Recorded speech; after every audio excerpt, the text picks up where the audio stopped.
Hello YouTube. I just want to take some time today to talk about the WNBA All-Star Weekend. So for many of you, you know that the WNBA players and the league were supposed to get together to talk about the new CBA. So it sounds like those talks have continued to stall and they're not making very much progress on a new CBA. But also the players over the weekend did wear t-shirts that said, "Pay us what you owe us." So I ultimately feel like this actually hurts what the players are trying to do and getting paid more. Everybody knows that they want to get paid more. They've been talking about it for a few seasons now where they want to get paid more and they feel like they're not getting paid enough. And normally for as long as I've been a fan, they've always been paid their contract, whatever it's been. And when I first started watching, it was like $30,000 a year. But it's not bad for about 6 months out of the year where you're playing, mainly throughout the summer into October.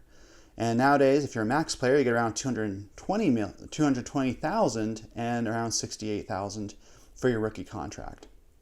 So a majority of what WNBA players make is through endorsements. And if you belong to a team that is very popular, like the New York Liberty, Indiana Fever, or Las Vegas Aces, just for examples, there's a lot more of a marketing opportunity for you and for your brand. And you can make more than your actual WNBA salary off of endorsements alone.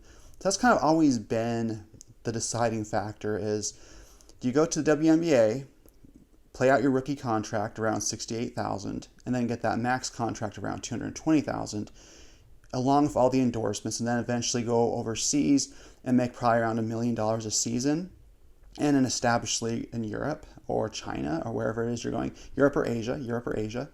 So that's always kind of been the trajectory of WNBA players. And now they're trying to really emphasize they want to get paid more on their WNBA contract, which is completely understandable. They do work hard and they do want to get paid.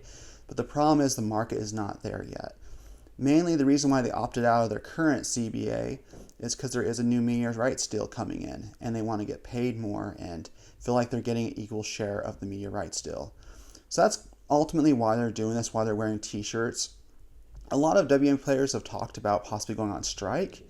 And for many of you, if you're not old enough, here's a quick history lesson. So back in 1987, the NFL and the NFL Players Association were not agreeing on new CBA. And ultimately around week 2 of the regular season, the players decided to go on strike.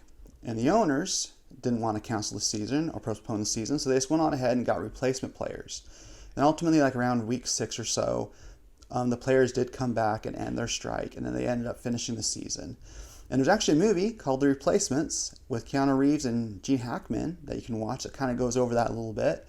But ultimately, if the players do go on strike with this new media rights deal and with the WNBA and NBA trying to make a profit, and with this truly the best time to be a player is right now. The market's the biggest that it's been. More people are watching.